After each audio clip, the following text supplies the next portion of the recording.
శ్రీ మహాగణాధిపతే నమః. శ్రీ గురుభ్యో నమః. డైల్ న్యూస్ జై హిందూ ప్రేక్షకులకు అనేక నమస్సులు. మమ్మల్ని దీవిస్తున్న ప్రతి ఒక్కరికి కూడాను ప్రత్యేక ధన్యవాదములు.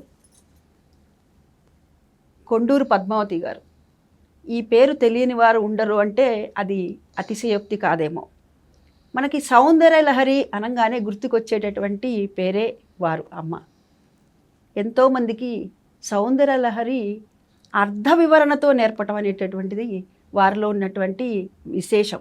అదే కాకుండా నారాయణీయం, ఆర్య ద్విసతి అన్నీ ఇలా చెప్పుకుంటూ వెళితే అనేకం ఉన్నాయి. ఈరోజు మనతో మనకున్నటువంటి అనేక సందేహాలను నివృత్తి చేయడానికి మనతో స్టూడియోలో సిద్ధంగా ఉన్నారు. వారిని అడిగి మరిన్ని వివరాలు తెలుసుకుందాము.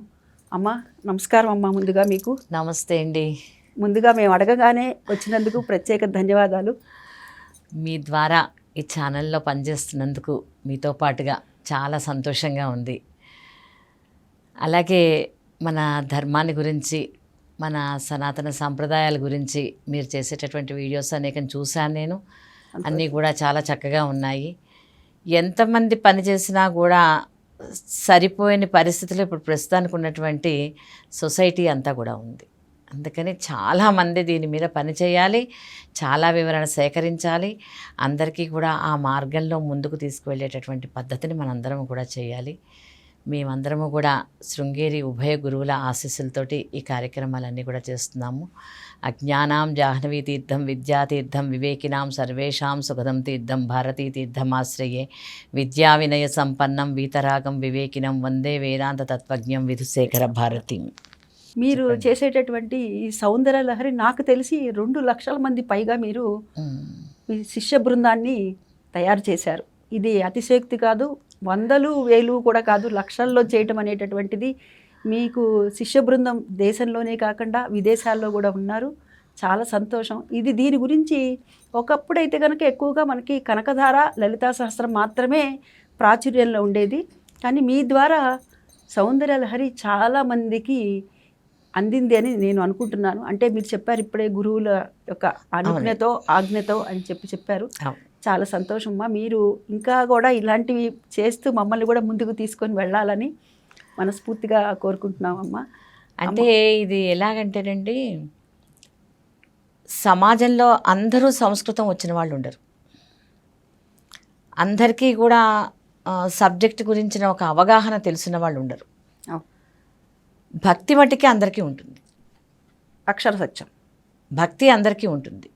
అయితే ఇక్కడ నేను ఎంచుకున్న మార్గము, గురువులు ఇచ్చినటువంటి ఆశీస్సులు, తల్లిదండ్రుల నుంచి ముఖ్యంగా వచ్చినటువంటి విషయము ఏమిటంటే, ఈ సనాతన ధర్మం అయితేనేమి, సనాతన సాంప్రదాయం అయితేనేమిటి, ఎవరైనా కూడా ఇంటి నుంచే మొట్టమొదట నడక ఉంటుందండి. ఇంట్లో అలవాటు ఉంటేనే అది పిల్లలకు అలవాటు అవుతుంది. కానీ ఎక్కడో చూసి ఒక క్షణంలో రాదది. ఎక్కువగా తల్లిని పిల్లలందరూ కూడా అనుకరిస్తారు.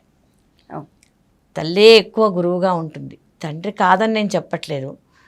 తల్లి ముఖ్యంగా, తల్లిని అందరూ కూడా ఎక్కువ గమనిస్తూ ఉంటారు. మనం కూడా పిల్లల్ని బాగా గమనిస్తూ ఉంటాం. ఇక్కడ మన ఇంటి సాంప్రదాయాన్ని బట్టి పిల్లలందరూ కూడా ముందుకు వెళ్తూ ఉంటారు. మన ఇళ్లలో ఇవాళ రేపు ఏమైపోయిందంటే సమయం లేదు. ఎక్కడ చూడండి ప్రతి వాళ్ళు చెప్పే విషయం ఏమిటంటే సమయం లేదు. ఈ సమయం లేదు అన్న విషయాన్ని, మనకు నచ్చిన విషయాలకు సమయం ఉంటుంది. మనకి ఏదైతే విషయం నచ్చుతుందో దానికి ఎక్కడా సమయానికి ఢోకా లేదు. ఈ సమయం లేదు అన్నదానికన్నా కూడా నాకు దాని మీద శ్రద్ధ లేదు అనడం నయం అనుకుంటా. సమయ పాలన కూడా లేదు.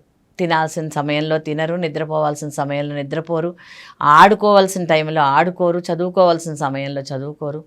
ఇలాంటివన్నీ రావడం వలన పిల్లలలో రాను రాను రాను రాను తగ్గిపోతుంది. నేను చెప్పేది ఏమిటంటే, మీరు రోజు ఒక 10 నిమిషాల సమయం, ఎక్కువ సమయం వద్దు, 24 గంటల్లో 10 నిమిషాల సమయాన్ని నీ కోసం నువ్వు ఉపయోగించుకునేది అదొక్కటే. జీవితంలో నువ్వు లక్షల కోట్లు సంపాదించవచ్చు, బాగా చదువుకోవచ్చు, పెద్ద ఉద్యోగం చేయొచ్చు, పెద్ద వ్యాపారం చేయొచ్చు, పెద్ద పెద్ద పొజిషన్స్లో ఉద్యోగాల్లోకి వెళ్ళొచ్చు, అనేకమైనటువంటి రంగాల్లో రాణించవచ్చు. కానీ ఇవన్నీ కూడా ఇక్కడ వదిలేసి నీ తాత్కాలిక జీవితానికి ఉపయోగపడేవే కానీ నిన్ను భగవంతుడి సన్నిధికి చేర్చేది మటుకి ఒక్క భక్తి మాత్రమే. ఈ భక్తి అనేది నువ్వు సంస్కృతం రావాలా, లేకపోతే సబ్జెక్ట్ తెలియాలా, లేకపోతే ఎక్కడికైనా వెళ్ళి గురుకులానికి చదవాలా అంటే అవి అందరికీ వీలు కాకపోవచ్చు. మనకు అందుకనే వ్యాసుల వారు ఏం చేశారు, పురాణాలు, ఇతిహాసాలు ఇవన్నీ ఏర్పాటు చేశారు సామాన్యులకు కూడా అందుబాటులోకి వచ్చేటట్లుగా. వాటిల్ని కొంతవరకు తెలుసుకో.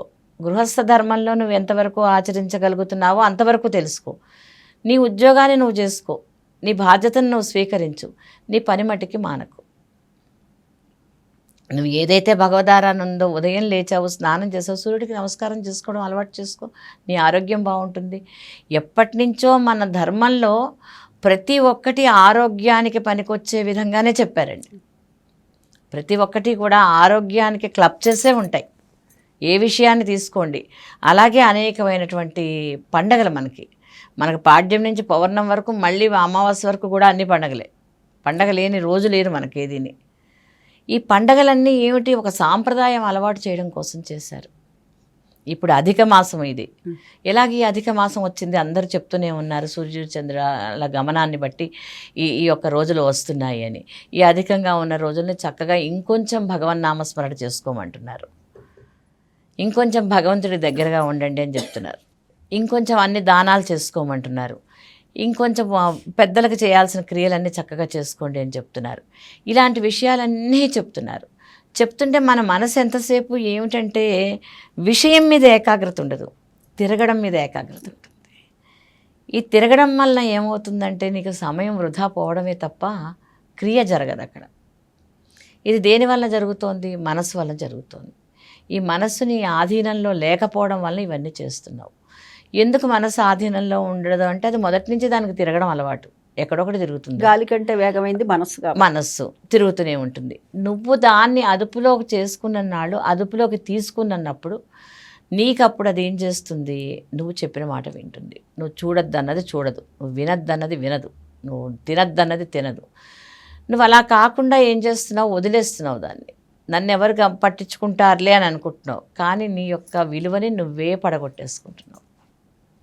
ఈ జీవితం దేనికోసం వచ్చింది, కిందటి జన్మలో చేసుకున్నటువంటి పాపపుణ్యాలను అనుభవించడం కోసం వచ్చింది. పాపాలన్నీ అనారోగ్యాల రూపంలోనూ, కష్టాల రూపంలోనూ అనుభవిస్తున్నావు. పుణ్యాలన్నీ సుఖాల రూపంలోనూ, గొప్పల రూపంలోనూ, ధన రూపంలోనూ, ధాన్యం రూపంలోనూ పొందుతున్నావు. ఈ ధనధాన్యాల రూపంలోనూ, గొప్పల రూపంలోనూ ఎక్కువ స్థితిలో ఉండడం వలన నేను చాలా గొప్పవాడిని అని అనుకుంటున్నావు, కానీ ఈ బాధలన్నీ కూడా దీని మూలంగానే తయారవుతున్నాయి అన్న విషయం నువ్వు గుర్తించుకోలేకపోతున్నావు. అందుకని ఈ జన్మ వచ్చినప్పుడు నువ్వు అనుభవించేటప్పుడు కర్మల్ని రెండిట్లని కూడా సమానంగానే తీసుకోవాలి. భగవద్గీత చెప్పేదే అది. భగవద్గీత 700 శ్లోకాలు నోటికి నేర్చుకున్నా కూడా నువ్వు ఇంకా ఈ వ్యామోహాల్లోనే తిరుగుతున్నప్పుడు అవి నేర్చుకునే ఉపయోగం ఏముంది నీకు? ఉపయోగం ఏమీ లేదుగా. ఆచరణ పెట్టాలి. భగవద్గీత నేర్చుకున్న ఒక్క శ్లోకాన్ని వంట పట్టించుకో. గేయం గీత నామ సహస్రం అన్నారు భజగోవిందంలో. అందుకోసం అని చెప్పి దేనికోసం ఈ జన్మ వచ్చింది, ఈ జన్మ వచ్చిన దాన్ని ఎంత వినియోగించుకోవాలి, ఈ ప్రపంచంలో నాకు ఉండేటటువంటి స్థాయి ప్రకారం నేను ఏమి చేయగలగాలి, భగవదారాధన, మన సనాతన ధర్మాన్ని ఎంతవరకు కాపాడాలి, ఎంతవరకు నేను ప్రతి దినం నేను చేసేటటువంటి చర్యలో భగవదర్పణంగా ఏం చేస్తున్నాను అని చెప్పి మనకు మనం నిర్ణయించుకోవాలి.